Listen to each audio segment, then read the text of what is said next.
সূরা আল আনাম।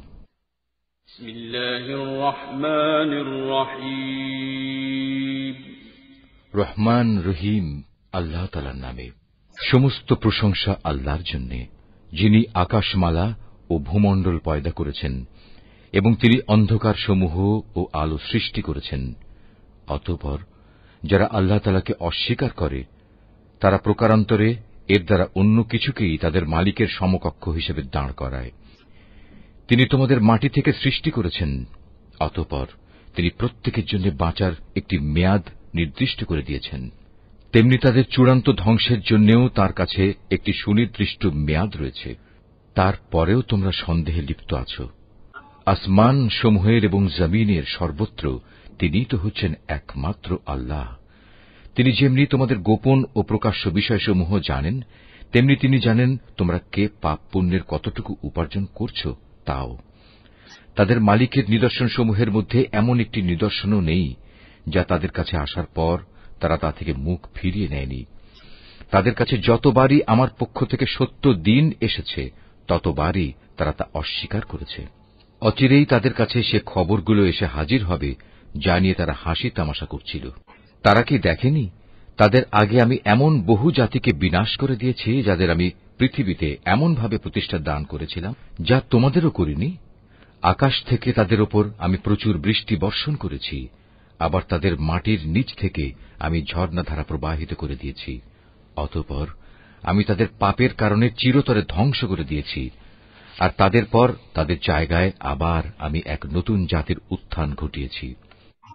হে নবী, আমি যদি তোমার কাছে কাগজে লেখা কোনো কিতাব নাজিল করতাম এবং তারা যদি তাদের হাত দিয়ে তা স্পর্শও করত, তাহলেও কাফেররা বলতো এটা তো সুস্পষ্ট জাদু ছাড়া আর কিছুই নয়। তারা বলে, এ নবীর প্রতি কোনো ফেরেশতা নাজিল করা হল না কেন, যে তার সত্যতা সম্পর্কে আমাদের বলে দিত?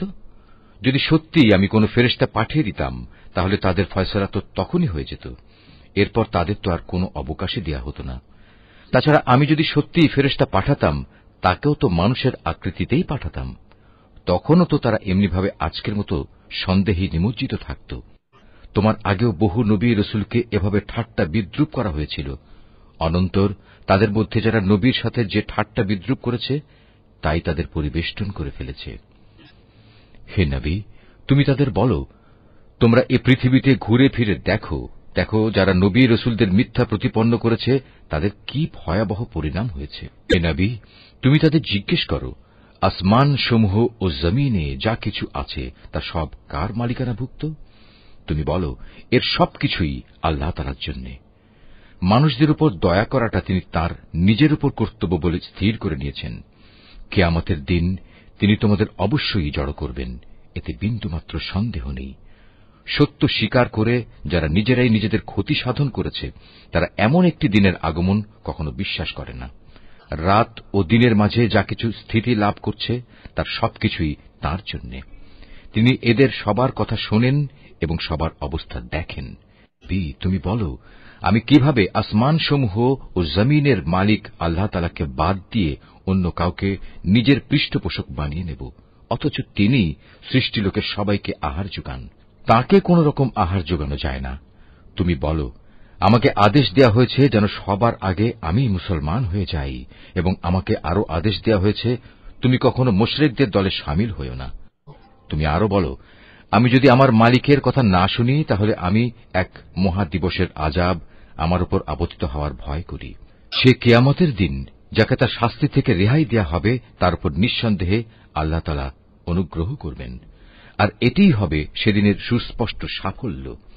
জেনে রেখো, যদি আল্লাহ তাআলা তোমাকে কোনো দুঃখ পৌঁছাতে চান তাহলে তিনি ছাড়া আর কেউই তোমা থেকে তা দূর করতে পারবে না। অপরদিকে তিনি যদি তোমার কোনো উপকার করেন তাহলে কেউ তাতে বাধাও দিতে পারবে না। তিনি সবকিছুর উপর একক ক্ষমতাবান। তিনি তার বান্দাদের উপর একচ্ছত্র ক্ষমতার অধিকারী। তিনি মহাজ্ঞানী, তিনি সম্যক ওয়াকিবহাল। তুমি তাদের বলো, সাক্ষী হিসেবে কার সাক্ষ্য সবচেয়ে বেশি বড়? তুমি বলো, হ্যাঁ, একমাত্র আল্লাহ তাআলার, যিনি তোমাদের এবং আমার মাঝে সর্বোত্তম সাক্ষী হয়ে থাকবেন। এ কোরআন তার কাছ থেকেই আমার কাছে নাজিল করা হয়েছে, যেন তা দিয়ে তোমাদের এবং তোমাদের পর যাদের কাছে এ গ্রন্থ পৌঁছবে তাদের সকলকে আমি আযাবের ভয় দেখাই। তোমরা কি সত্যিই একথা সাক্ষ্য দিতে পারবে যে আল্লাহর সাথে আরো কোন ইলাহ রয়েছে? হে নবী, তুমি তাদের জানিয়ে দাও, আমি জেনে বুঝে কখনো এ ধরনের মিথ্যা সাক্ষ্য দিতে পারব না। তুমি বলো, তিনি তো একক, তোমার আল্লাহ তাআলার সাথে যে শিরক করে যাচ্ছ তার সাথে আমার কোনই সম্পর্ক নেই। তোমার আগে যাদের আমি কিতাব দান করেছি তারা নবীকে ঠিক সেভাবেই চেনে যেভাবে চেনে তারা তাদের আপন ছেলেদের, কিন্তু যারা নিজেরাই নিজেদের ক্ষতি সাধন করেছে তারা তো কখনো ঈমান আনবে না। তার চাইতে বড় জালেম আর কে আছে যে স্বয়ং আল্লাহ তাআলা সম্পর্কে কোন মিথ্যা কথা রচনা করে কিংবা তার কোন আয়াতকে অস্বীকার করে? এ ধরনের জালেমরা কখনো সাফল্য লাভ করতে পারবে না। একদিন আমি তাদের সবাইকে একত্রিত করব, অতঃপর মুশরিকদের উদ্দেশ্য করে আমি বলবো, তারা সবাই আজ কোথায় যাদের তোমরা দুনিয়ার জীবনে আমার সাথে শরীক মনে করতে? অতঃপর তাদের সেদিন একথা বলা ছাড়া কোনো যুক্তিই থাকবে না যে আল্লাহ তাআলার কসম, যিনি আমাদের মালিক, আমরা কখনো মুশরিক ছিলাম না। হে নবী, তুমি চেয়ে দেখো কিভাবে আজ লোকগুলো আযাব থেকে বাঁচার জন্য নিজেরাই নিজেদের মিথ্যা প্রতিপন্ন করছে, এবং এও দেখো তাদের নিজেদের রচনা করা মিথ্যা কিভাবে আজ নিষ্ফল হয়ে যাচ্ছে। তাদের মধ্যে এমন কিছু লোকও আছে যে মনে হয় তোমার কথা কান দিয়ে শুনছে, কিন্তু আসলে আমি তাদের মনের ওপর পর্দা ঢেলে দিয়েছি, যার কারণে তারা কিছুই উপলব্ধি করতে পারে না। আমি তাদের কানেও ছিপি এঁটে দিয়েছি। মূলত তারা যদি আল্লাহর সব নিদর্শন দেখেও নেয় তবু তারা তার প্রতি ঈমান আনবে না। এমনকি তারা যখন তোমার সামনে আসবে তখন তোমার সাথে বিতর্কে লিপ্ত হবে। কোরআনের আয়াত সম্পর্কে কাফেররা বলবে, এ তো পুরনো দিনের গল্প কথা ছাড়া আর কিছুই নয়। তারা যেমন নিজেদের তা শোনা থেকে বিরত রাখে তেমনি অন্যদেরও তা থেকে দূরে রাখে। মূলত এ আচরণে তারা নিজেদেরই ধ্বংস সাধন করছে, অথচ তারা কোনো খবরই রাখে না। তুমি যদি সত্যিই তাদের দেখতে পেতে যখন এই হতভাগ্য ব্যক্তিদের জ্বলন্ত আগুনের পাশে এনে দাঁড় করানো হবে, তখন তারা চিৎকার করে বলবে, হায়, যদি আমাদের আবার দুনিয়ায় ফেরত পাঠানো হতো তাহলে আমরা আর কখনো আমাদের মালিকের আয়াতসমূহকে মিথ্যা প্রতিপন্ন করতাম না এবং আমরা অবশ্যই ঈমানদার লোকদের দলে শামিল হয়ে যেতাম। এর আগে যা কিছু তারা গোপন করে আসছিল আজ তা তাদের সামনে উন্মুক্ত হয়ে গেল। আসলে যদি তাদের আবার দুনিয়ায় ফেরত পাঠানোও হয় তবু তারা তাই করে বেড়াবে যা থেকে তাদের নিষেধ করা হয়েছিল। তারা আসলেই মিথ্যাবাদী। এ লোকগুলো আরো বলে, আমাদের পার্থিব জীবনই হচ্ছে একমাত্র জীবন, আমরা কখনোই পুনর্জীবিত হব না। হায়, তুমি যদি সত্যি সেই দৃশ্য দেখতে পেতে যখন তাদেরকে তাদের মালিকের সামনে দাঁড় করানো হবে এবং তিনি তাদের জিজ্ঞেস করবেন, আজ বলো, এ দিনটি কি সত্য নয়? তারা বলবে, হ্যাঁ, আমাদের মালিকের শপথ, এটা সত্য। তিনি বলবেন, তাহলে আজ সে কঠিন আযাব ভোগ করো যা তোমরা সবসময় অবিশ্বাস করতে। অবশ্যই তারা ভীষণভাবে ক্ষতিগ্রস্ত হয়ে পড়েছে যারা আল্লাহর সামনাসামনি হওয়াকে মিথ্যা বলেছে। আর একদিন যখন সত্যি সত্যি কিয়ামতের ঘণ্টা হঠাৎ করে তাদের সামনে এসে হাজির হবে তখন তারা বলবে, হায় আফসোস, দুনিয়ায় এই দিনটিকে আমরা কতই না অবহেলা করেছি। সেদিন তারা নিজেদের পাপের বোঝা নিজেদের পিঠেই বয়ে বেড়াবে। কত ভারী ও নিকৃষ্ট বোঝা হবে সেটি যা তারা সেদিন বয়ে বেড়াবে। আর এ বৈষয়িক জীবন, এ তো নিছক কিছু খেল তামাশা ছাড়া আর কিছুই নয়। মূলত পরকালের বাড়িঘরই তাদের জন্য উৎকৃষ্ট যারা আল্লাহ তাআলাকে ভয় করে। তোমরা কি মোটেই অনুধাবন করো না? হে রাসূল, আমি জানি এ লোকগুলো যেসব অহেতুক কথাবার্তা বলে তা তোমাকে কত পীড়া দেয়, কিন্তু তুমি কি জানো এরা এসব বলে শুধু তোমাকে মিথ্যা সাব্যস্ত করছে না, বরং এ জালেমরা এর মাধ্যমে আল্লাহ তাআলার আয়াতকেই অস্বীকার করছে। তোমার আগেও এভাবে বহু নবী রাসূলকে মিথ্যাবাদী সাব্যস্ত করা হয়েছিল, কিন্তু তাদের মিথ্যাবাদী সাব্যস্ত করা ও নানা রকম নির্যাতন চালাবার পরেও তারা কঠোর ধৈর্য ধারণ করেছে। শেষ পর্যন্ত তাদের কাছে আমার পক্ষ থেকে সাহায্য এসে হাজির হয়েছে। আল্লাহর কথার রদবদলকারী কেউ নেই। তদুপরি নবীদের এসব সংবাদ তো তোমার কাছে আগেই এসে পৌঁছেছে। তারপরেও যদি তাদের এ উপেক্ষা তোমার কাছে কষ্টকর মনে হয় তাহলে তোমার সাধ্য থাকলে তুমি পালানোর জন্য ভূগর্ভে কোনো সুড়ঙ্গ কিংবা আসমানের সিঁড়ি তালাশ করো, সেখানে চলে যাও এবং সেখান থেকে তাদের জন্য কোনো কিছু একটা নিদর্শন নিয়ে এসো। আসলে আল্লাহ তাআলা যদি চাইতেন তাদের সবাইকে হেদায়েতের উপর জড়ো করে দিতে পারতেন। তুমি কখনো জেনে বুঝে মূর্খ লোকদের দলে সামিল হইও না। যারা এ কথাগুলো যথাযথভাবে শোনে তারা অবশ্যই আল্লাহর ডাকে সাড়া দেয়। যারা মরে গেছে আল্লাহ তাআলা এদের সবাইকেও কবর থেকে উঠিয়ে জড়ো করে নেবেন। অতঃপর মহাবিচারের জন্য তারা সবাই তাঁর সামনে প্রত্যাবর্তিত হবে। এরা বলে, নবীর উপর তার মালিকের পক্ষ থেকে আমাদের কথা মতো কোনো নিদর্শন নাজিল করা হয়নি কেন? হে রাসূল, তুমি তাদের বলো, অবশ্যই আল্লাহ তাআলা সব ধরনের নিদর্শন পাঠানোর ক্ষমতা রাখেন, কিন্তু সত্য কথা হচ্ছে এদের অধিকাংশ লোকই কিছু জানে না। জমিনের বুকে বিচরণশীল যে কোনো জন্তু কিংবা বাতাসের বুকে নিজ ডানা দুটি দিয়ে উড়ে চলা যে কোনো পাখি তোমরা দেখো না কেন? এগুলো সবই তোমাদের মতো আল্লাহ তাআলার সৃষ্টি। আমি আমার গ্রন্থে তথ্য সংযোজনে কোনো কিছুই বাকি রাখিনি। অতঃপর এদের সবাইকে একদিন তাদের মালিকের কাছে ফিরে যেতে হবে। যারা আমার আয়াতকে মিথ্যা সাব্যস্ত করে তারা হেদায়েতের ব্যাপারে বধির ও মূক, তারা অন্ধকারে পড়ে আছে। আল্লাহ তাআলা যাকে চান তাকে গোমরাহ করে দেন, আবার যাকে চান তাকে সঠিক পথের উপর স্থাপন করে দেন। তুমি বলো, তোমরা কি ভেবে দেখেছ যখন তোমাদের উপর আল্লাহর পক্ষ থেকে বড় ধরনের কোনো আযাব আসবে কিংবা হঠাৎ করে কিয়ামত এসে হাজির হবে, তখন তোমরা কি আল্লাহ তাআলা ছাড়া আর কাউকে ডাকবে? জবাব দাও, যদি তোমরা সত্যবাদী হও, বরং তোমরা সেদিন শুধু তাকেই ডাকবে। তোমরা যে জন্য তাকে ডাকবে তিনি চাইলে তা দূর করে দেবেন, এবং যাদের তোমরা আল্লাহ তাআলার সাথে অংশীদার বানাতে তাদের সবাইকেই তখন তোমরা ভুলে যাবে। আর আগের জাতিসমূহের কাছেও আমি আমার রসূল পাঠিয়েছিলাম, তাদেরও আমি দুঃখ, কষ্ট ও বিপর্যয়ের জালে আটকে রেখেছিলাম, যাতে করে তারা বিনয়ের সাথে নতি স্বীকার করে। কিন্তু সত্যি যখন তাদের কাফের দলের ওপর আমার বিপর্যয় এসে আপতিত হল, তখনও তারা বিনীত হল না। অধিকন্তু তাদের অন্তর এতে আরো শক্ত হয়ে গেল, এবং তারা যা করে যাচ্ছিল শয়তান তাদের কাছে তা আকর্ষণীয় করে তুলে ধরল। অতঃপর তারা সেসব কিছুই ভুলে গেল যা তাদের বারবার স্মরণ করানো হয়েছিল। তারপরেও আমি তাদের উপর সচ্ছলতার সব কয়টি দুয়ারই খুলে দিলাম। শেষ পর্যন্ত যখন তারা তাতে মত্ত হয়ে গেল যা তাদের দেওয়া হয়েছিল, তখন আমি তাদের হঠাৎ পাকড়াও করে নিলাম। ফলে তারা নিরাশ হয়ে পড়ল। হায়, তুমি যদি সত্যি সেই দৃশ্য দেখতে পেতে যখন তাদেরকে তাদের মালিকের সামনে দাঁড় করানো হবে এবং তিনি তাদের জিজ্ঞেস করবেন, আজ বলো, এ দিনটি কি সত্য নয়? তারা বলবে, হ্যাঁ, আমাদের মালিকের শপথ, এটা সত্য। তিনি বলবেন, তাহলে আজ সে কঠিন আযাব ভোগ করো যা তোমরা সবসময় অবিশ্বাস করতে। অবশ্যই তারা ভীষণভাবে ক্ষতিগ্রস্ত হয়ে পড়েছে যারা আল্লাহর সামনাসামনি হওয়াকে মিথ্যা বলেছে। আর একদিন যখন সত্যি সত্যি কিয়ামতের ঘণ্টা হঠাৎ করে তাদের সামনে এসে হাজির হবে, তখন তারা বলবে, হায় আফসোস, দুনিয়ায় এই দিনটিকে আমরা কতই না অবহেলা করেছি। সেদিন তারা নিজেদের পাপের বোঝা নিজেদের পিঠেই বয়ে বেড়াবে।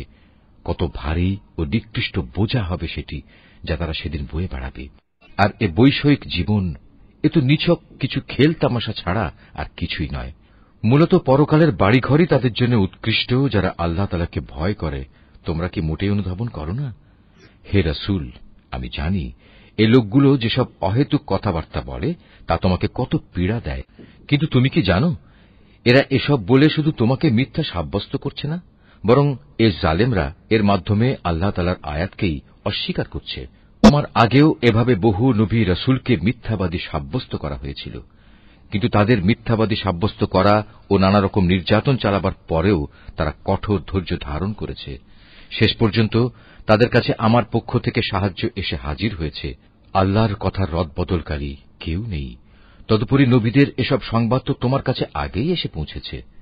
তারপরেও যদি তাদের এ উপেক্ষা তোমার কাছে কষ্টকর মনে হয়, তাহলে তোমার সাধ্য থাকলে তুমি পালানোর জন্য ভূগর্ভে কোনো সুড়ঙ্গ কিংবা আসমানের সিঁড়ি তালাশ করো, সেখানে চলে যাও এবং সেখান থেকে তাদের জন্য কোনো কিছু একটা নিদর্শন নিয়ে এসো।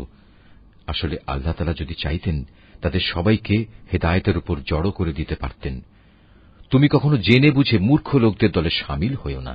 যারা এ কথাগুলো যথাযথভাবে শোনে তারা অবশ্যই আল্লাহর ডাকে সাড়া দেয়। যারা মরে গেছে আল্লাহ তাআলা এদের সবাইকেও কবর থেকে উঠিয়ে জড়ো করে নেবেন। অতঃপর মহাবিচারের জন্য তারা সবাই তাঁর সামনে প্রত্যাবর্তিত হবে। এরা বলে, নবীর উপর তার মালিকের পক্ষ থেকে আমাদের কথা মতো কোনো নিদর্শন নাজিল করা হয়নি কেন?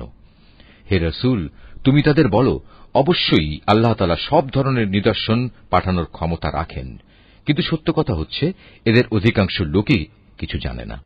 জমিনের বুকে বিচরণশীল যে কোনো জন্তু কিংবা বাতাসের বুকে নিজ ডানা দুটি দিয়ে উড়ে চলা যে কোনো পাখি তোমরা দেখো না কেন, এগুলো সবই তোমাদের মতো আল্লাহ তাআলার সৃষ্টি। আমি আমার গ্রন্থে তথ্য সংযোজনে কোনো কিছুই বাকি রাখিনি।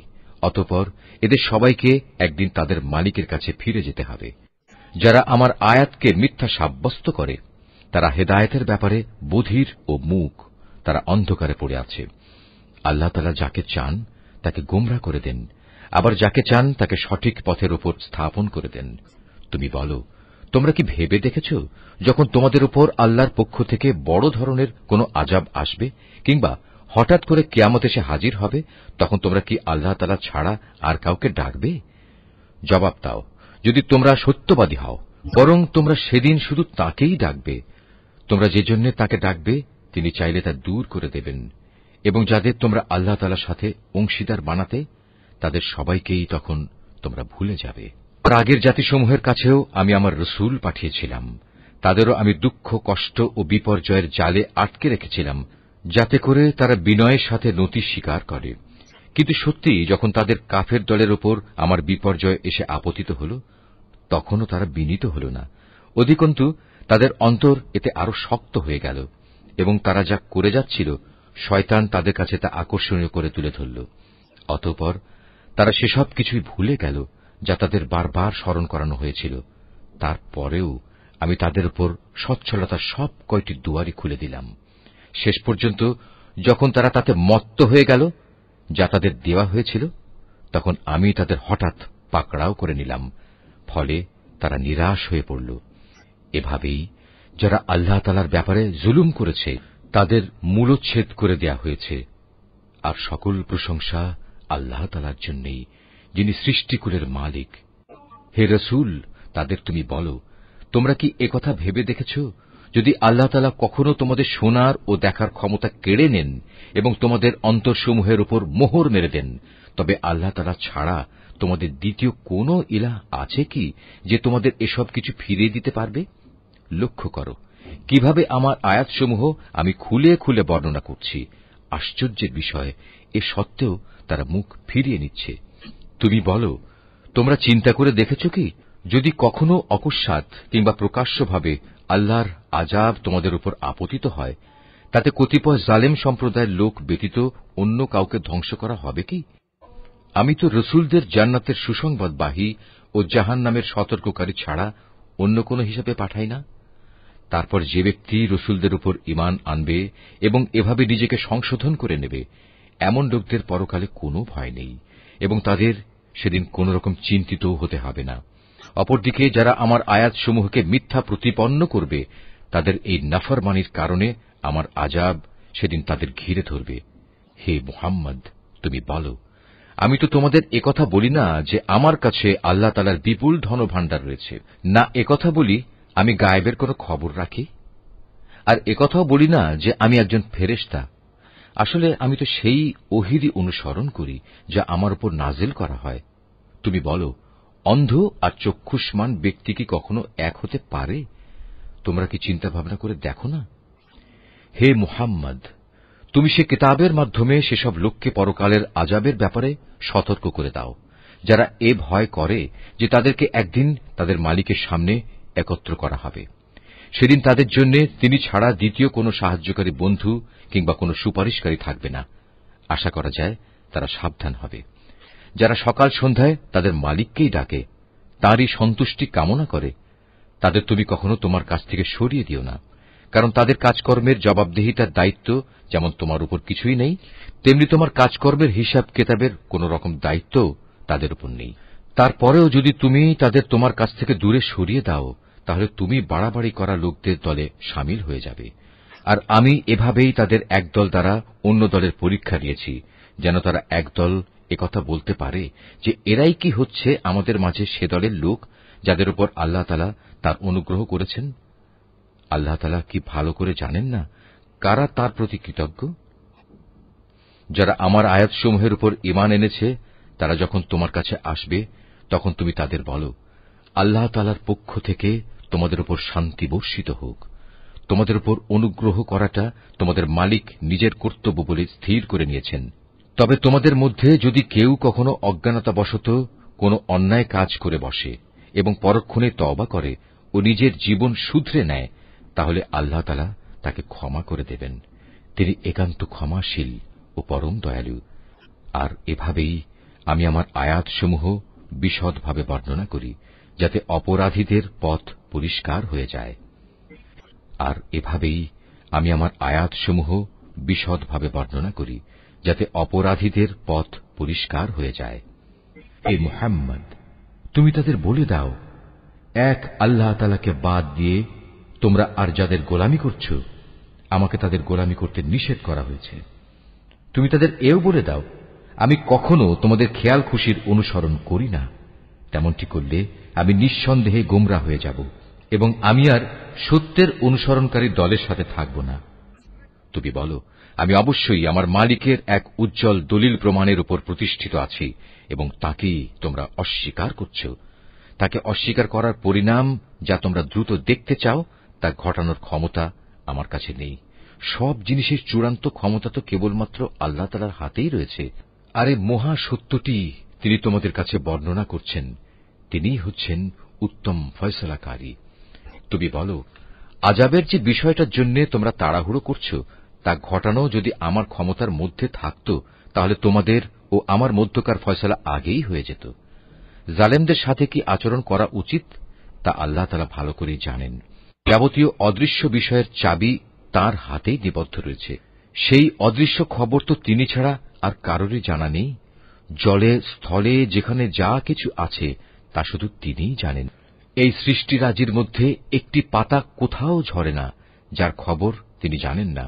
মাটির অন্ধকারে একটি শস্যকণাও নেই, নেই কোনো তাজা সবুজ কিংবা ক্ষয়িষ্ণু শুকনো কিছু, যার পূর্ণাঙ্গ বিবরণ একটি সুস্পষ্ট গ্রন্থে মজুদ নেই। তিনি মহান আল্লাহ, যিনি রাতের বেলা তোমাকে মৃত লোকের মতো করে ফেলেন, আবার দিনের বেলায় তোমরা যা কিছু জমিনের বুকে করে বেড়াও তাও তিনি পুঙ্খানুপুঙ্খ জানেন। পরিশেষে সেখানে তিনি তোমাদের মৃত সম অবস্থা থেকে আবার জীবনের অবস্থায় ফিরিয়ে আনেন, যাতে করে তোমাদের নির্দিষ্ট সময়কাল এভাবে পূর্ণতা প্রাপ্ত হতে পারে। আর এই মেয়াদ পূর্ণ করার পর তোমাদের সবার প্রত্যাবর্তন একদিন তাঁর দিকেই সংঘটিত হবে। অতঃপর তিনি তোমাদের পুঙ্খানুপুঙ্খ বলে দেবেন তোমরা কি কাজ করছিলে। আল্লাহ তাআলা নিজ বান্দাদের যাবতীয় বিষয়ের উপর পূর্ণ মাত্রায় কর্তৃত্বশীল। এজন্যই তিনি তোমাদের উপর পাহারাদার ফেরেশতা নিযুক্ত করেন। অবশেষে তোমাদের কারো যখন মৃত্যু এসে হাজির হয়, তখন প্রেরিত ফেরেশতারা এসে তার জীবনের সমাপ্তি ঘটিয়ে দেয়। দায়িত্ব পালনে এরা কখনো কোনো ভুল করে না। অতঃপর তাদের সবাইকে বিচারের জন্য তাদের আসল মালিকের সামনে ফিরিয়ে নেওয়া হবে। হুঁশিয়ার থেকো, কারণ যাবতীয় ক্ষমতা ও কর্তৃত্ব কিন্তু একা তাঁর এবং তড়িৎ হিসাব গ্রহণে তিনি অত্যন্ত তৎপর। তুমি তাদের বলো, যখন তোমরা স্থলভূমে ও সমুদ্রের অন্ধকারে বিপদে পড়ো, যখন তোমরা কাতর কণ্ঠে এবং নীরবে তাঁকে ডাকতে থাকো, তখন কে তোমাদের সেসব থেকে উদ্ধার করে? কাকে তোমরা তখন বলো, হে মালিক, আমাদের যদি তুমি বাঁচিয়ে দাও, তাহলে আমরা তোমার কৃতজ্ঞ বান্দাদের দলে শামিল হয়ে যাব। তুমি বলে দাও, হ্যাঁ, আল্লাহ তাআলাই তখন তোমাদের সে অবস্থা থেকে এবং যাবতীয় বিপদ আপদ থেকে বাঁচিয়ে দেন। তারপরেও তোমরা তাঁর সাথে অন্যদের শরীক করো। তুমি আরো বলো, আল্লাহ তাআলা তোমাদের উপর থেকে অথবা তোমাদের পায়ের নিচ থেকে আযাব পাঠাতে সক্ষম, অথবা তিনি তোমাদের দল উপদলে বিভক্ত করে এক দলকে আরেক দলের শাস্তির স্বাদ গ্রহণ করাতেও সম্পূর্ণরূপে সক্ষম। লক্ষ্য করো কিভাবে আমি আমার আয়াতসমূহ তাদের কাছে বর্ণনা করি, যাতে করে তারা সত্য অনুধাবন করতে পারে। তোমার জাতির লোকেরা তা অস্বীকার করেছে, অথচ তাই একমাত্র সত্য। তুমি তাদের এটুকুই বলে দাও, আমি তোমাদের উপর কর্মবিধায়ক নই। প্রতিটি বার্তার জন্য একটি সুনির্দিষ্ট দিনক্ষণ মজুদ রয়েছে এবং তোমরা অচিরেই তা জানতে পারবে। তুমি যখন এমন সব লোককে দেখতে পাও যারা আমার আয়াতসমূহ নিয়ে হাসি বিদ্রুপ করছে, তাহলে তুমি তাদের কাছ থেকে সরে এসো, যতক্ষণ না তারা অন্য কিছু বলতে শুরু করে। যদি কখনো শয়তান তোমাকে ভুলিয়ে ওখানে বসিয়ে রাখে, তাহলে মনে পড়ার পর জালিম সম্প্রদায়ের সাথে আর বসে থেকো না। তাদের এসব কার্যকলাপের ব্যাপারে আল্লাহ তাআলাকে যারা ভয় করে তাদের উপর হিসাবের কোনো দায় দায়িত্ব নেই। তবে উপদেশ তো দিয়েই যেতে হবে। হতে পারে তারা আল্লাহ তাআলাকে ভয় করবে। সেসব লোকের সঙ্গ তুমি বর্জন করো যারা তাদের দিনকে নিছক খেল তামাশায় পরিণত করে রেখেছে এবং এ পার্থিব জীবন যাদের প্রতারণার জালে আটকে রেখেছে। তুমি এ কোরআন দিয়ে তাদের আমার কথা স্মরণ করাতে থাকো, যাতে করে কেউ নিজের পার্থিব কর্মকাণ্ডের ফলে নিজেই ধ্বংস হয়ে যেতে না পারে। মহাবিচারের দিন তার জন্য আল্লাহ তাআলা ছাড়া অন্য সাহায্যকারী বন্ধু এবং সুপারিশকারী থাকবে না। সে যদি নিজের সবকিছু দিয়েও দেয়, তবু তার কাছ থেকে সেদিন তা গ্রহণ করা হবে না। এরাই হচ্ছে সে হতভাগ্য মানুষ যাদের নিজেদের অর্জিত গুনাহের কারণে তাদের ধ্বংস করে দেয়া হবে। আল্লাহ তাআলাকে অস্বীকার করার কারণে তাদের জন্য আরো থাকবে ফুটন্ত পানি ও মর্মন্তুদ শাস্তি। তুমি তাদের বলো, আমরা কি আল্লাহ তাআলাকে বাদ দিয়ে এমন কাউকে ডাকব যে না আমাদের কোনো উপকার করতে পারে না আমাদের কোনো অপকার করতে পারে? আল্লাহ তাআলা যেখানে আমাদের চলার জন্য সঠিক পথ বাতলে দিয়েছেন, সেখানে তাকে বাদ দিয়ে আমরা কি আবার উল্টো পথে ফিরে যাব? ঠিক সে ব্যক্তিটির মতো যাকে শয়তানরা জমিনের বুকে পথভ্রষ্ট করে দাঁড়ে দাঁড়ে ঠোকর খাওয়াচ্ছে, অথচ তার সঙ্গী সাথীরা তাকে ডাকবে, তুমি আমাদের কাছে এসো, আমাদের কাছে মজুদ আল্লাহ তাআলার সহজ সরল পথের দিকে। তুমি বলে দাও, সত্যিকার অর্থে হেদায়েত তো তাই যা আল্লাহর পক্ষ থেকে আসে, এবং আমাদের এ আদেশ দেয়া হয়েছে যেন আমরা সৃষ্টিকুলের মালিকের সামনে আনুগত্যের মাথা নত করি। আমরা যেন নামাজ প্রতিষ্ঠা করি এবং আল্লাহ তাআলাকে ভয় করি, কেননা তিনিই হচ্ছেন এমন সত্তা যার সামনে একদিন তোমাদের সমবেত করা হবে। তিনি যথাবিধি আসমান সমূহ ও জমিন সৃষ্টি করেছেন। যেদিন আবার তিনি বলবেন সব কিছু বিলীন হয়ে যাও, তখন সাথে সাথেই তা বিলীন হয়ে যাবে। তাঁর কথাই হচ্ছে চূড়ান্ত সত্য। যেদিন সিঙায় ফুঁ দেয়া হবে, সেদিন যাবতীয় কর্তৃত্ব ও বাদশাহী হবে একান্তই তাঁর। তিনি দৃশ্য অদৃশ্য সবকিছু সম্পর্কেই সম্যক অবগত রয়েছেন। তিনি প্রজ্ঞাময়, তিনি সম্যক অবগত। স্মরণ করো যখন ইব্রাহিম তার পিতা আজরকে বলল, তুমি কি মূর্তিগুলোকে মাবুদ বানিয়ে নিয়েছ? আমি তো দেখতে পাচ্ছি তুমি ও তোমার সম্প্রদায়ের লোকেরা স্পষ্ট গুমরাহিতে নিমজ্জিত রয়েছ। এভাবে আমি ইব্রাহিমকে আকাশসমূহ ও জমিনের যাবতীয় পরিচালন ব্যবস্থা দেখাতে চেয়েছিলাম, যেন সে নিশ্চিত বিশ্বাসীদের দলে সামিল হয়ে যেতে পারে। যখন তার উপর আঁধার ছেয়ে রাত এল, তখন সে একটি তারকা দেখতে পেল। তারকাটি দেখেই সে বলে উঠল, এ বুঝি আমার মালিক। কিন্তু কিছুক্ষণ পরেই যখন তারকাটি ডুবে গেল, তখন সে কিছুটা দ্বিধাগ্রস্ত হয়ে বলল, যা ডুবে যায় তাকে তো আমি আমার মালিক বলে পছন্দ করতে পারি না।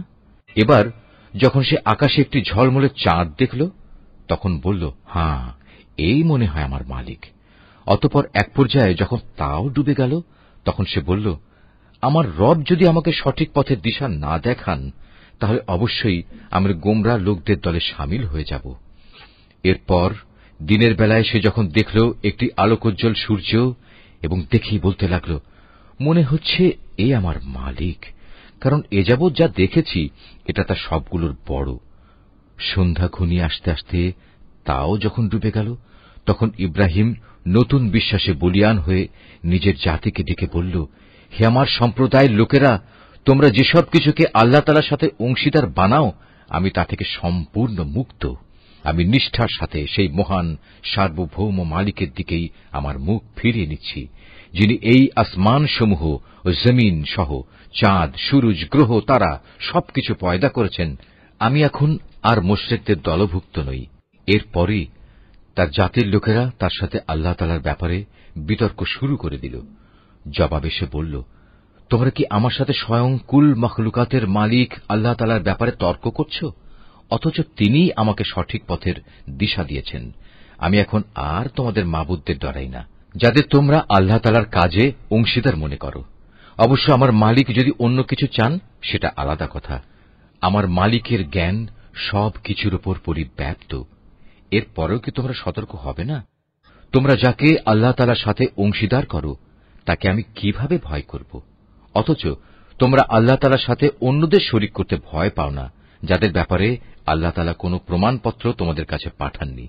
এ অবস্থায় তোমরাই বলো, আমাদের এই উভয় দলের মধ্যে কোন দলটি দুনিয়া ও আখেরাতে নিরাপত্তা লাভের বেশি অধিকারী? বলো, যদি তোমাদের কিছু জানা থাকে। যারা ঈমান এনেছে এবং যারা তাদের ঈমানকে জুলুমের কালিমা দিয়ে কলুষিত করেনি, তারাই হচ্ছে দুনিয়া ও আখেরাতে নিরাপত্তা লাভের অধিকারী। মূলত তারাই হচ্ছে হেদায়েত প্রাপ্ত। এ ছিল শিরক সম্পর্কিত আমার সেই অকাট্য যুক্তি, যা আমি ইব্রাহিমকে তার জাতির উপর দান করেছিলাম। এভাবেই আমি আমার জ্ঞান দিয়ে যাকে ইচ্ছা তাকে সমুন্নত করি। তোমার মালিক প্রবল প্রজ্ঞাময়, কুশলী। অতঃপর আমি তাকে দান করেছি ইসহাক ও ইয়াকুবের মতো দুইজন সুপুত্র। এদের সবাইকেই আমি সঠিক পথের দিশা দিয়েছিলাম। এদের আগে আমি নূহকেও হেদায়েতের পথ দেখিয়েছি। অতঃপর তার বংশের মাঝে দাউদ, সুলাইমান, আইয়ুব, ইউসুফ, মুসা এবং হারুনকেও আমি হেদায়েত দান করেছি। আর এভাবেই আমি সৎ কর্মশীলদের পুরস্কার দিয়ে থাকি।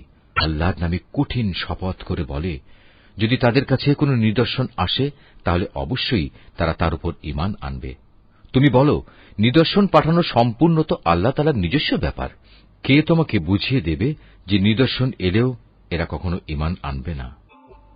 আমি অচিরেই তাদের অন্তঃকরণ ও দৃষ্টিশক্তিকে অন্যদিকে ফিরিয়ে দেব, যেমন তারা প্রথমবারেই এ কোরআনের উপর ঈমান আনেনি, এবং আমি তাদের অবাধ্যতার আবর্তে ঘুরপাক খাওয়ার জন্য ছেড়ে দেব।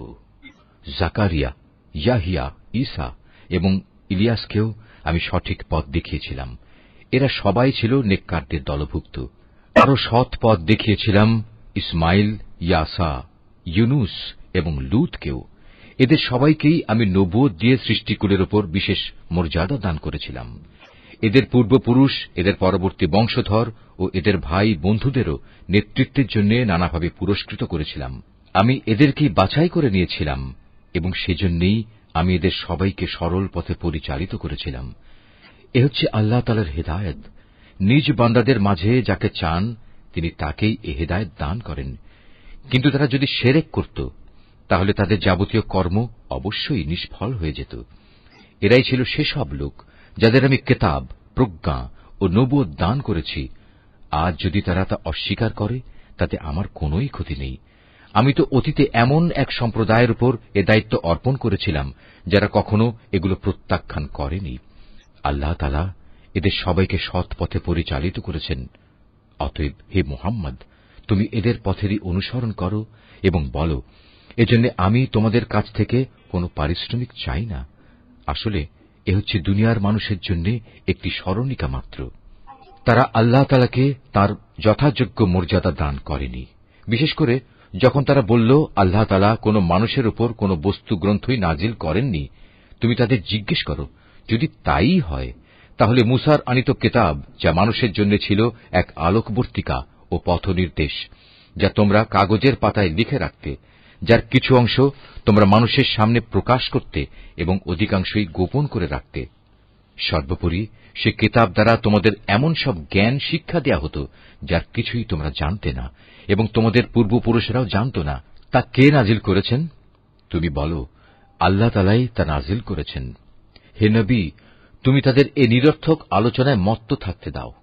এটি এক বরকতপূর্ণ গ্রন্থ যা আমি তোমার কাছে পাঠিয়েছি। এটি আগের কিতাবের পুরোপুরি সত্যায়ন করে এবং যাতে এ কিতাব দিয়ে তুমি মক্কা ও তার পার্শ্ববর্তী জনপদসমূহের মানুষকে সাবধান করবে। যারা আখিরাতের উপর ঈমান আনে তারা এ কিতাবের উপর ঈমান আনে, আর তারা তাদের নামাজসমূহেরও হেফাজত করে। সে ব্যক্তি চাইতে বড় জালেম আর কে আছে যে আল্লাহ তাআলা সম্পর্কে নানাবিধ মিথ্যা কথা রচনা করে বেড়ায়, অথবা বলে আমার উপর ওহী নাজিল হয়েছে, যদিও তার প্রতি কিছুই নাজিল করা হয়নি।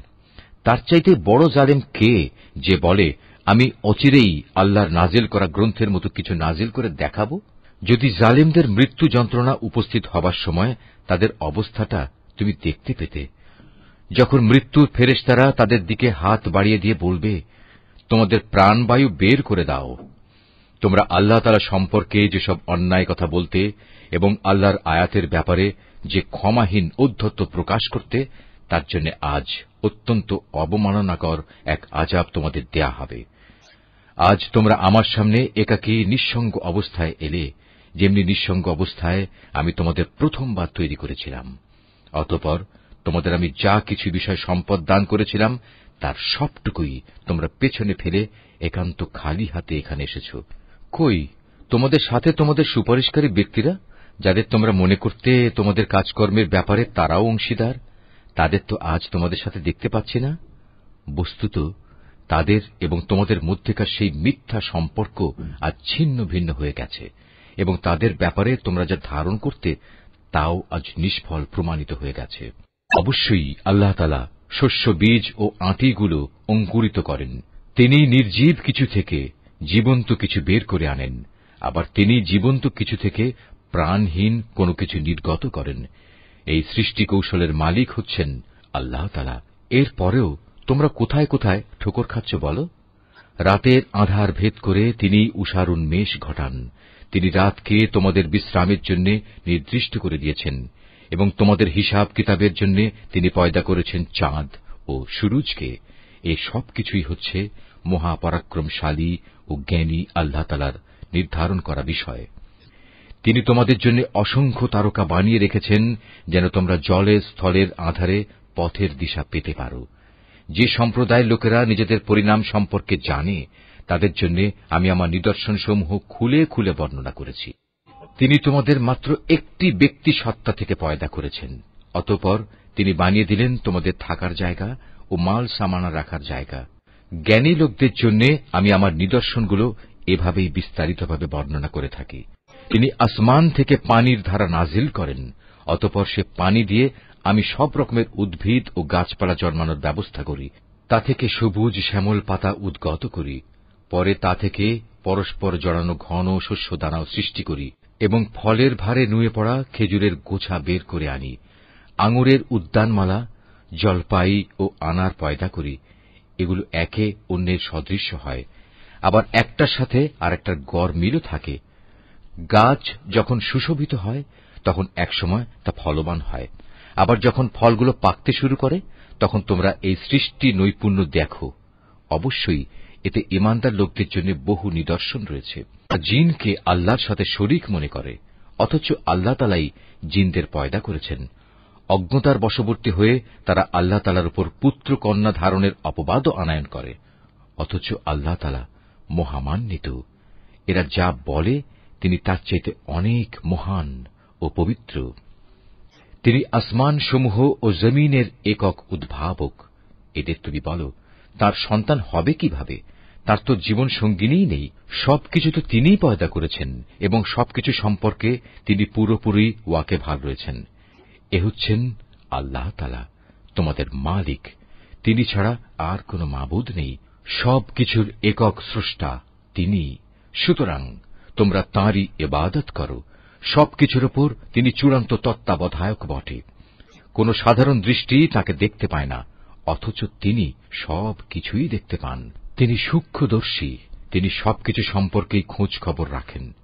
তোমাদের কাছে তোমাদের মালিকের পক্ষ থেকে এই সূক্ষ্ম দৃষ্টি সম্পন্ন জ্ঞানের নিদর্শন এসেছে। অতঃপর যদি কোনো ব্যক্তি এসব নিদর্শন দেখতে পায়, তাহলে সে তা দেখবে তার নিজের কল্যাণের জন্যই। আবার যদি কেউ তা না দেখে অন্ধ হয়ে থাকে, তাহলে তার দায়িত্ব তার উপর বর্তাবে। তুমি বলো, আমি তোমাদের উপর তত্ত্বাবধায়ক নই? আমি এভাবেই আমার আয়াতগুলো তোমাদের কাছে বিধৃত করি, যাতে করে কাফেররা একথা বলতে পারে তুমি এসব কথা ভালো করেই পড়ে এসেছ, এবং যারা জ্ঞানী তাদের জন্য যেন আমি আমার আয়াতসমূহ সুস্পষ্ট করে দিতে পারি। হে মুহাম্মদ, তুমি শুধু তারই অনুসরণ করো যা তোমার মালিকের কাছ থেকে তোমার কাছে নাজিল করা হয়েছে। আল্লাহ তাআলা ছাড়া অন্য কোনো মাবুদ নেই। এরপরেও যারা শিরকে লিপ্ত, তাদের তুমি পুরোপুরি এড়িয়ে চলো। আল্লাহ তাআলা যদি চাইতেন, তাহলে এরা কেউই তার সাথে শিরক করত না। আর আসলে আমি তোমাকে তাদের উপর পাহারাদার নিযুক্ত করে পাঠাইনি।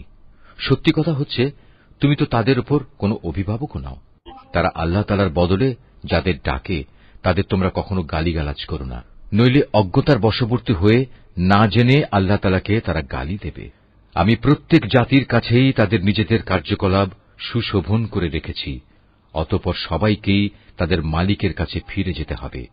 অতঃপর তিনি তাদের বলে দেবেন তারা দুনিয়ার জীবনে কি করে এসেছে।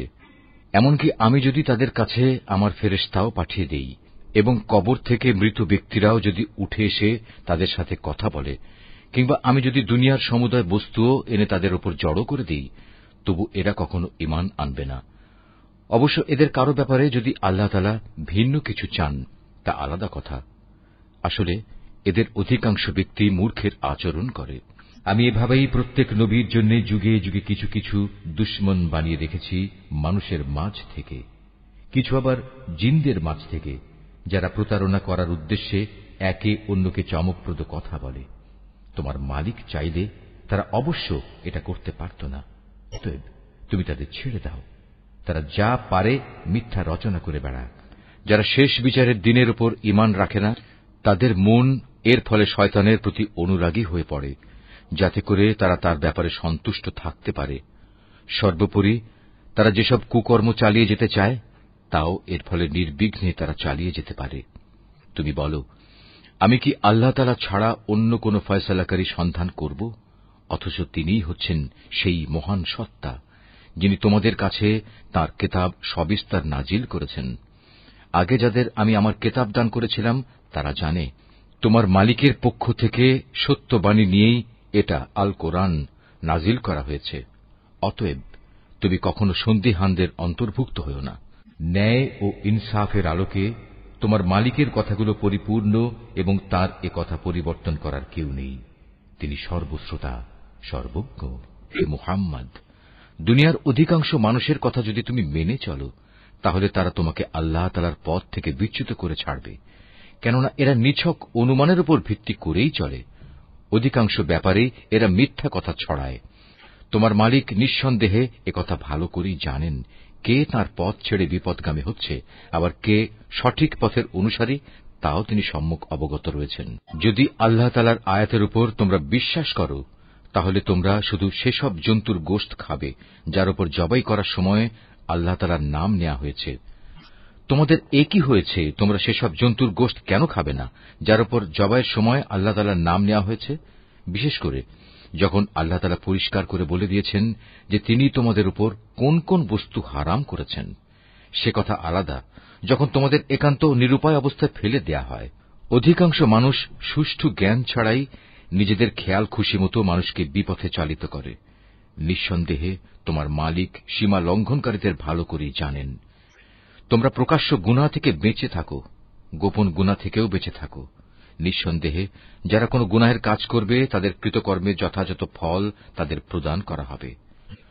জবাইয়ের সময় যার উপর আল্লাহ তাআলার নাম নেওয়া হয়নি সে জন্তুর গোশত তোমরা কখনো খাবে না, কেননা তা হচ্ছে জঘন্য গুনাহের কাজ। শয়তানের কাজই হচ্ছে তার সঙ্গী সাথীদের মনে প্ররোচনা দেয়া, যেন তারা তোমাদের সাথে এ নিয়ে ঝগড়া বিবাদে লিপ্ত হয়। যদি তোমরা তাদের কথা মেনে চলো, তাহলে অবশ্যই তোমরা মুশরিক হয়ে পড়বে। যে ব্যক্তি একসময় ছিল মৃত, অতঃপর আমি তাকে জীবিত করলাম, তদুপরি তার জন্য এমন এক আলোকবর্তিকাও আমি বানিয়ে দিলাম, যার আলো দিয়ে মানুষের সমাজে সে চলার দিশা পাচ্ছে। সে কি কখনো সে ব্যক্তির মতো হতে পারে যে এমন অন্ধকারে পড়ে আছে যেখান থেকে সে কোনো ক্রমে বেরিয়ে আসতে পারছে না? এভাবেই কাফেরদের কাছে তাদের কর্মকাণ্ড শোভনীয় ও সুখকর বানিয়ে রাখা হয়েছে। এভাবে আমি প্রত্যেক জনপদে তার কিছু কিছু বড় অপরাধী নিযুক্ত করে রেখেছি, যেন তারা সেখানে অন্যদের ধোঁকা দিতে পারে।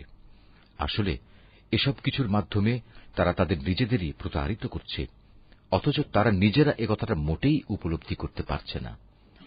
তাদের কাছে যখনই আল্লাহর পক্ষ থেকে কোনো আয়াত আসে তখন তারা বলে ওঠে, আমরা এর উপর কখনো ঈমান আনব না যতক্ষণ না আমাদেরও তাই দেয়া হয় যা আল্লাহ রসুলদের দেয়া হয়েছে। আল্লাহ তাআলা ভালো করেই জানেন তার নবুয়ত তিনি কোথায় রাখবেন। যারা এ অপরাধ করেছে তারা অচিরেই আল্লাহর পক্ষ থেকে অপমান ও কঠিন আযাবের সম্মুখীন হবে। আল্লাহ তাআলা কাউকে সৎ পথে পরিচালিত করতে চাইলে তিনি তার হৃদয় ইসলামের জন্য খুলে দেন, আবার যাকে তিনি বিপথগামী করতে চান তার হৃদয় অতিশয় সংকীর্ণ করে দেন। তার ইসলামের অনুসরণ হয় এমন যেন কোনো একজন ব্যক্তি আকাশে চড়তে চাইছে, আর যারা আল্লাহর উপর বিশ্বাস করে না আল্লাহ তাআলা এভাবেই তাদের উপর অপমানজনক এক লাঞ্ছনা ও নাপাকি ছেয়ে দেন। মূলত এটিই হচ্ছে তোমার মালিকের দেখানো সহজ সরল পথ। আমি অবশ্যই আমার আয়াতসমূহ উপদেশ গ্রহণে আগ্রহী সম্প্রদায়ের জন্য বিশদভাবে বর্ণনা করেছি। তাদের মালিকের কাছে রয়েছে তাদের জন্য শান্তির এক সুন্দর নিবাস। আল্লাহ তাআলাই তাদের অভিভাবক। দুনিয়ায় তারা যা করত এটা হচ্ছে তারই বিনিময়। স্মরণ করো, যেদিন আল্লাহ তাআলা সবাইকে একত্রিত করবেন, তখন তিনি শয়তানরূপী জিনদের বলবেন, হে জিন সম্প্রদায়, তোমরা তো বিভিন্ন সময় অনেক মানুষকেই গোমরাহ করেছ। এ সময় মানুষের ভেতর থেকে যারা তাদের বন্ধু, তারা বলবে, হে আমাদের মালিক, আমরা এক একজনকে ব্যবহার করে দুনিয়ার জীবনে প্রচুর লাভ কামিয়েছি, আর এভাবেই আমরা চূড়ান্ত সময়ে এসে হাজির হয়েছি, যা তুমি আমাদের জন্য নির্দিষ্ট করে রেখেছিলে। আল্লাহ তাআলা বলবেন, হাঁ, আজ তোমাদের সে গুমরাহির জন্য তোমাদের ঠিকানা হচ্ছে জাহান্নামের আগুন, সেখানে তোমরা চিরকাল থাকবে। অবশ্য যাদের আল্লাহ তাআলা আযাব থেকে বাঁচিয়ে দিতে চাইবেন, তাদের কথা আলাদা। তোমার মালিক অবশ্যই প্রজ্ঞাময় ও সম্যক অবহিত। আমি এভাবে একদল জালেমকে তাদেরই অন্যায় কার্যকলাপের দরুন আর একদল জালেমের উপর ক্ষমতাবান করে দেই। আল্লাহ তাআলা সেদিন আরো বলবেন, হে জিন ও মানুষ সম্প্রদায়, বলো, তোমাদের কাছে কি তোমাদেরই মধ্যে থেকে আমার এমন এমন সব রসুল আসেনি, যারা আমার আয়াতগুলো তোমাদের কাছে বর্ণনা করত? উপরন্তু যারা তোমাদের ভয় দেখাত যে তোমাদের আজকের এ দিনের সম্মুখীন হতে হবে? সেদিন ওরা বলবে, হ্যাঁ, এসেছিল, তবে আজ আমরা আমাদের নিজেদের বিরুদ্ধেই সাক্ষ্য দিচ্ছি। মূলত দুনিয়ার জীবন এদের প্রতারিত করে রেখেছিল। তারা নিজেদের বিরুদ্ধেই একথা সাক্ষ্য দেবে যে তারা আসলেই কাফের ছিল। এটা এজন্যে যে তোমার মালিক অন্যায়ভাবে এমন কোন জনপদের মানুষকে ধ্বংস করেন না, যার অধিবাসীরা সত্য দিন সম্পর্কে সম্পূর্ণ গাফেল থাকে। তাদের নিজস্ব কর্ম অনুযায়ী প্রতিটি ব্যক্তির জন্যই তার মর্যাদা রয়েছে। তোমার মালিক তাদের কাজকর্ম সম্পর্কে মোটেই উদাসীন নন। তোমার মালিক নিজে কারো মুখাপেক্ষী নন। দয়া ও অনুগ্রহের মালিক তিনি যদি চান তাহলে তোমাদের এই জনপদ থেকে সরিয়ে নিতে পারেন এবং তোমাদের পরে অন্য যাদের তিনি চান এখানে এনে বসিয়েও দিতে পারেন, যেমনি করে তোমাদেরও তিনি অন্য সম্প্রদায়ের বংশধর থেকে উত্থান ঘটিয়েছেন। তোমাদের কাছে যে প্রতিশ্রুতি দেয়া হচ্ছে তা অবশ্যই আসবে, আর তোমরা আল্লাহকে ব্যর্থ করে দেওয়ার ক্ষমতা রাখো না। তাদের তুমি বলে দাও, হে আমার জাতি, তোমরা নিজ নিজ জায়গায় যা যা করার করে যাও, আমিও আমার করণীয় করে যাব। অচিরেই তোমরা জানতে পারবে কার জন্য পরিণামে সুন্দর ঘর নির্দিষ্ট রয়েছে। জালেমরা কখনো সাফল্য লাভ করতে পারে না। স্বয়ং আল্লাহ তাআলা যে শস্য উৎপাদন করেছেন এবং গবাদি পশু সৃষ্টি করেছেন, এ মূর্খ ব্যক্তিরা তারই এক অংশ আল্লাহর জন্য নির্দিষ্ট করে রাখে এবং নিজেদের খেয়াল খুশি মতো একথা বলে, এ অংশ হচ্ছে আল্লাহর জন্য আর এ অংশ হচ্ছে আমাদের দেবতার জন্য। অতঃপর যা তাদের দেবতাদের জন্য রাখা হয় তা কখনো আল্লাহর কাছ পর্যন্ত পৌঁছয় না। যদিও আল্লাহর নামে যে ভাগ রাখা হয় তা শেষতক তাদের দেবতাদের কাছে গিয়েই পৌঁছে। কত নিকৃষ্ট তাদের এ বিচার! এভাবে বহু মুশরিকের ক্ষেত্রেই তাদের দেবদেবীরা তাদের আপন সন্তানদের হত্যা করার জঘন্য কাজও একান্ত শোভনীয় করে রেখেছে। এর উদ্দেশ্য হচ্ছে তাদের ধ্বংস সাধন করা এবং তাদের গোটা জীবন বিধানকেই তাদের কাছে সন্দেহের বিষয়ে পরিণত করে দেয়া। অবশ্য আল্লাহ তাআলা চাইলে তারা কখনো এ কাজ করত না। অতএব তুমি তাদের ছেড়ে দাও, মিথ্যা রচনা নিয়ে তাদের তুমি কিছুদিন ব্যস্ত থাকতে দাও। তারা বলে, এসব গবাদি পশু এবং এ খাদ্যশস্য নিষিদ্ধ তালিকাভুক্ত, আমরা যাকে চাইব সে ছাড়া অন্য কেউ তা খেতে পারবে না। এটা তাদের মন গড়া একটা ধারণা মাত্র। আবার তারা মনে করে কিছু গবাদি পশু আছে যার উপর আরোহণ করা নিষিদ্ধ, আবার কিছু গবাদি পশু আছে যার উপর জবাই করার সময় তারা আল্লাহর নাম স্মরণ করে না। আল্লাহর উপর মিথ্যা রচনা করার উদ্দেশ্যেই তাদের এসব অপচেষ্টা। অচিরেই আল্লাহ তাআলা তাদের এই মিথ্যাচারের জন্য তাদের যথাযথ প্রতিফল দান করবেন। তারা বলে, এসব গবাদি পশুর পেটে যা কিছু আছে তা শুধু আমাদের পুরুষদের জন্যই নির্দিষ্ট এবং আমাদের স্ত্রীদের জন্য তা হারাম। তবে যদি এ পশুর পেটে মরা কিছু থাকে তাহলে তাতে তারা নারী পুরুষ উভয়ই সমান অংশীদার। আল্লাহ তাআলা অতি শীঘ্রই তাদের এ ধরনের উদ্ভট কথা বলার প্রতিফল দান করবেন, কেননা তিনি হচ্ছেন প্রবল প্রজ্ঞাময়, তিনি সর্বজ্ঞ। অবশ্য যারা নেহায়েত নির্বুদ্ধিতা ও অজ্ঞতার বশবর্তী হয়ে নিজেদের সন্তানদের হত্যা করল এবং আল্লাহ তাআলা তাদের যে রিজিক দান করেছেন তা নিজেদের উপর হারাম করে নিল, আল্লাহ তাআলা সম্পর্কে নানা ধরনের মিথ্যা কথা রচনা করল, এসব কাজের মাধ্যমে নিঃসন্দেহে এরা সবাই দারুণভাবে ক্ষতিগ্রস্ত হয়ে গেল। এরা কখনো সৎপথের অনুসারীদের দলভুক্ত ছিল না। মহান আল্লাহ তাআলা, যিনি নানা প্রকারের উদ্যান বানিয়েছেন, কিছু লতাগুল্ম যা কোনো কাণ্ড ছাড়াই মাচানের উপর তুলে রাখা হয়েছে, আবার কিছু গাছ যা মাচানের উপর তুলে রাখা হয়নি, স্বীয় কাণ্ডের উপর তা এমনিই দাঁড়িয়ে আছে। তিনি আরও সৃষ্টি করেছেন খেজুর গাছ এবং বিভিন্ন স্বাদ ও প্রকার বিশিষ্ট খাদ্যশস্য ও আনার। এগুলো স্বাদে গন্ধে একরকমও হতে পারে, আবার তা ভিন্ন ধরনেরও হতে পারে। যখন তা ফলবান হয় তখন তোমরা তার ফল খাও। তোমরা ফসল তোলার দিনে যে বঞ্চিত, তার হক আদায় করো, কখনো অপচয় করো না, কেননা আল্লাহ তাআলা অপচয়কারীদের পছন্দ করেন না। গবাদি পশুর মধ্যে কিছু পশু হচ্ছে ভারবাহী ও কিছু হচ্ছে খাবার উপযোগী। আল্লাহ তাআলা যা তোমাদের দান করেছেন তা তোমরা খাও, এবং এ পর্যায়ে কখনো শয়তানের পদাঙ্ক অনুসরণ করো না, কেননা সে হচ্ছে তোমাদের প্রকাশ্য দুশমন। আল্লাহ তাআলা তোমাদের দিয়েছেন এই 8 প্রকারের গৃহপালিত জন্তু। প্রথমত 2 মেষ, দ্বিতীয়ত 2 ছাগল।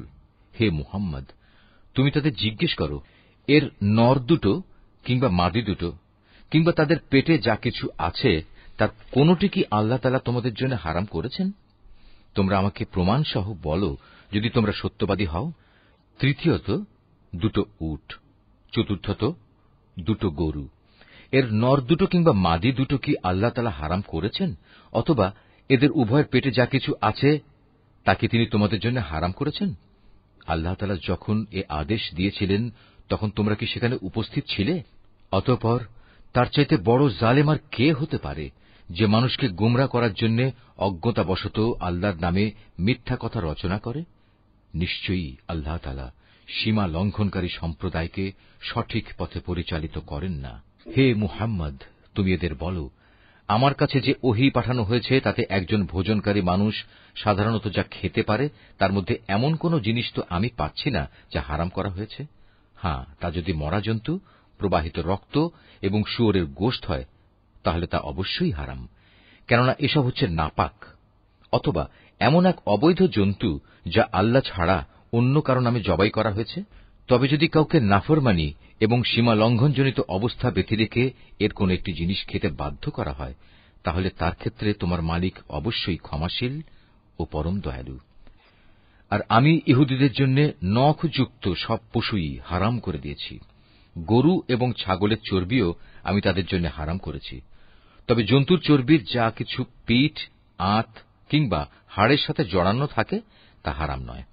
এভাবেই এগুলো হারাম করে আমি তাদের অবাধ্যতার শাস্তি দিয়েছিলাম। নিঃসন্দেহে আমি সত্যবাদী।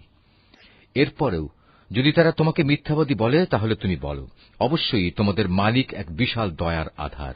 তবে অপরাধীদের উপর থেকে তাঁর শাস্তি কেউই ফেরাতে পারবে না।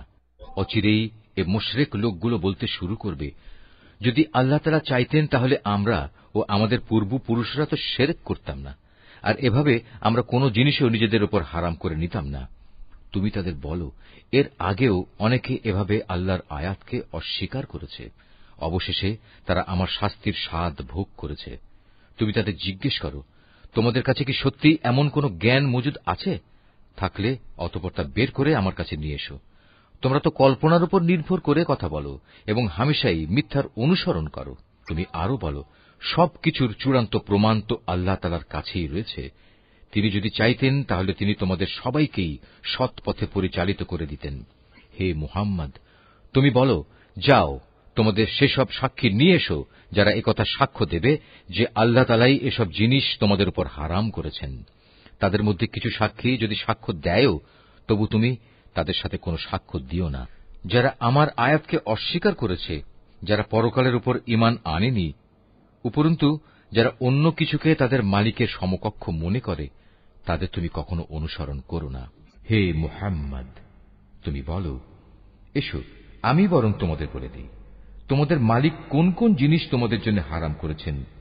সে জিনিসগুলো হচ্ছে, তোমরা তার সাথে অন্য কিছুকে শরীক করবে না, পিতামাতার সাথে ভালো ব্যবহার করবে, দারিদ্র্যের আশঙ্কায় কখনো তোমরা তোমাদের সন্তানদের হত্যা করবে না, কেননা আমি তোমাদের ও তাদের উভয়েরই আহার যোগাই। প্রকাশ্যে হোক কিংবা গোপনে হোক তোমরা অশ্লীলতার কাছেও যাবে না। আল্লাহ তাআলা যে জীবনকে তোমাদের জন্য মর্যাদাবান করেছেন তাকে কখনো যথার্থ কারণ ব্যতি রেখে হত্যা করো না। এ হচ্ছে কতিপয় নির্দেশ। আল্লাহ তাআলা এর মাধ্যমে তোমাদের আদেশ দিয়েছেন এগুলো যেন তোমরা মেনে চলো। আশা করা যায় তোমরা তার বাণীসমূহ অনুধাবন করতে পারবে।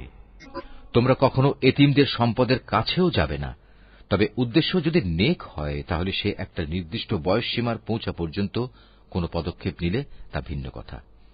পরিমাপ ও ওজন করার সময় ন্যায্যভাবেই তা করবে। আমি কখনো কারো ওপর তার সাধ্য সীমার বাইরে কোনো দায়িত্ব চাপাই না। যখনই তোমরা কোনো ব্যাপারে কথা বলবে তখন ইনসাফ প্রতিষ্ঠা করবে, যদি তা তোমাদের একান্ত আপনজনের বিরুদ্ধেও হয়।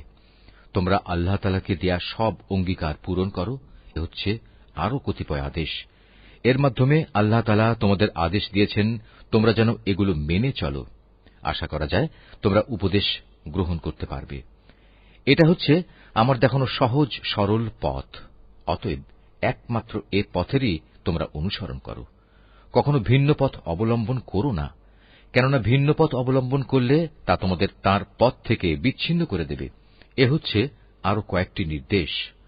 আল্লাহ তাআলা এর মাধ্যমে তোমাদের আদেশ দিচ্ছেন যেন তোমরা এগুলো মেনে চলো। আশা করা যায় তোমরা আল্লাহ তাআলাকে ভয় করবে। অতঃপর আমি মূসাকে হেদায়েত সম্বলিত কেতাব দান করেছিলাম। তা ছিল পরিপূর্ণ এবং বিশদ হেদায়েত ও রহমত, যাতে করে বনী ইসরাইল সম্প্রদায়ের লোকেরা একথার উপর বিশ্বাস স্থাপন করে যে একদিন তাদের সবাইকে তাদের মালিকের সমীপে হাজির হতে হবে। এ কল্যাণময় কেতাবও আমি তোমাদের জন্য নাজিল করেছি। অতএব তোমরা এর অনুসরণ করো এবং কেতাবের শিক্ষানুযায়ী তোমরা আল্লাহ তাআলাকে ভয় করো। হয়তো তোমাদের উপর দয়া ও অনুগ্রহ প্রদর্শন করা হবে। এখন তোমরা আর একথা বলতে পারবে না যে আল্লাহর কেতাব তো আমাদের আগের ইহুদি ও খ্রিস্টান এ দুটো সম্প্রদায়কেই দেয়া হয়েছিল, তাই আমরা সে কিতাবের পাঠ সম্পর্কে অজ্ঞ ছিলাম। অথবা একথা বলারও কোনো অজুহাত পাবে না যে যদি ইহুদি খ্রিস্টানদের মতো আমাদেরও কোনো কেতাব দেয়া হতো তাহলে আমরা তো তাদের চাইতে বেশি সৎপথের অনুসারী হতে পারতাম। আজ তোমাদের কাছে সত্যি তোমাদের মালিকের পক্ষ থেকে সুস্পষ্ট প্রমাণ, হেদায়েত ও রহমত সর্বস্ব কেতাব এসেছে। তোমরা এর অনুসরণ করো। তার চাইতে বড় জালেম আর কে, যে আল্লাহর আয়াতসমূহকে অস্বীকার করবে এবং তা থেকে মুখ ফিরিয়ে নেবে? জেনে রেখো, যারাই এভাবে আমার আয়াত থেকে মুখ ফিরিয়ে নেয়, অচিরেই আমি তাদের এ জঘন্য আচরণের জন্য এক নিকৃষ্ট ধরনের শাস্তি দেব। সেদিনের প্রতীক্ষা করছে যে তাদের কাছে আসমান থেকে আল্লাহ তাআলার ফেরেশতা নাজিল হবে, কিংবা স্বয়ং তোমাদের মালিকই তাদের কাছে এসে তাদের হাতে কেতাব দিয়ে যাবেন, অথবা মালিকের পক্ষ থেকে কোনো নিদর্শনের কোনো অংশ এসে তাদের জান্নাত জাহান্নাম দেখিয়ে দিয়ে যাবে। অথচ যেদিন সত্যিই তোমার মালিকের পক্ষ থেকে এমন কোন নিদর্শন আসবে, সেদিন তো হবে কিয়ামতের দিন। তখন যে ব্যক্তি এর আগে ঈমান আনেনি কিংবা যে ব্যক্তি তার ঈমান দিয়ে ভালো কিছু অর্জন করেনি, তার জন্য এ ঈমান আনাটা কোনোই কাজে আসবে না। হে মুহাম্মদ, তুমি তাদের বলো, ঠিক আছে, তোমরাও প্রতীক্ষা করো, আমিও প্রতীক্ষা করছি। যারা নিজেদের দ্বীনকে টুকরো টুকরো করে নিজেরাই নানা দল উপদলে বিভক্ত হয়ে গেছে, তাদের কোনো দায়িত্বই তোমার উপর নেই। তাদের ফয়সালার ব্যাপারটা আল্লাহ তাআলার হাতে। যেদিন তারা তাঁর কাছে ফিরে যাবে, তখন তিনি তাদের বিস্তারিত বলবেন তারা কে কি করছিল। তোমাদের মাঝে কেউ যদি একটা সৎ কাজ নিয়ে আল্লাহ তাআলার সামনে আসে, তাহলে তার জন্য 10 গুণ বিনিময়ের ব্যবস্থা থাকবে। অপরদিকে যদি কেউ একটা গুনাহের কাজ নিয়ে আল্লাহ তাআলার কাছে আসে, তাকে তার একটাই প্রতিফল দেয়া হবে। সেদিন তাদের কারো উপর জুলুম করা হবে না। হে মুহাম্মদ, তুমি তাদের বলো, অবশ্যই আমার মালিক আমাকে সঠিক পথ দেখিয়েছেন, সুপ্রতিষ্ঠিত জীবন বিধান। এটাই হচ্ছে ইব্রাহিমের একনিষ্ঠ পথ। সে কখনো মুশরিকদের দলভুক্ত ছিল না। তুমি একান্ত বিনয়ের সাথে বলো, অবশ্যই আমার নামাজ, আমার ইবাদত, আমার জীবন, আমার মৃত্যু সব কিছুই সৃষ্টিকুলের মালিক আল্লাহ তাআলার জন্য। তাঁর শরীক সমকক্ষ কেউ নেই। আর একথা বলার জন্যই আমাকে আদেশ দেয়া হয়েছে। আত্মসমর্পণকারী মুসলমানদের মধ্যে আমি হচ্ছে সর্বপ্রথম। তুমি আরো বলো, এরপরেও আমি কি আল্লাহ তাআলা ছাড়া অন্য কোন মালিক সন্ধান করে বেড়াব? অথচ আমি জানি তিনি সবকিছুর নিরঙ্কুশ মালিক। তার বিধান হচ্ছে প্রতিটি ব্যক্তি তার কৃতকর্মের জন্য এককভাবে নিজেই দায়ী হবে এবং কিয়ামতের দিন কোন বোঝা বহনকারী ব্যক্তি অন্য কোন লোকের পাপের বোঝা বহন করবে না। অতঃপর একদিন তোমাদের সবাইকে তোমাদের আসল মালিকের কাছে ফিরে যেতে হবে। সেদিন আল্লাহ তাআলা তোমাদের সে সব কিছুই জানিয়ে দেবেন। দুনিয়ার জীবনে যা নিয়ে তোমরা মতবিরোধ করতে, তিনিই সে মহান সত্তা। তিনি তোমাদের এ জমিনে তাঁর প্রতিনিধি বানিয়েছেন এবং এ কারণে তিনি তোমাদের একজনকে অন্যজনের উপর কিছু বেশি মর্যাদা দান করেছেন। এর উদ্দেশ্য হচ্ছে আল্লাহ তাআলা তোমাদের সবাইকে যা কিছু দিয়েছেন তা দিয়েই তিনি তোমাদের কাছ থেকে কৃতজ্ঞতার পরীক্ষা নিতে চান। জেনে রেখো, তোমার মালিক শাস্তি দানের ব্যাপারে অত্যন্ত কঠোর ও তৎপর। আবার তিনি বড়ই ক্ষমাশীল।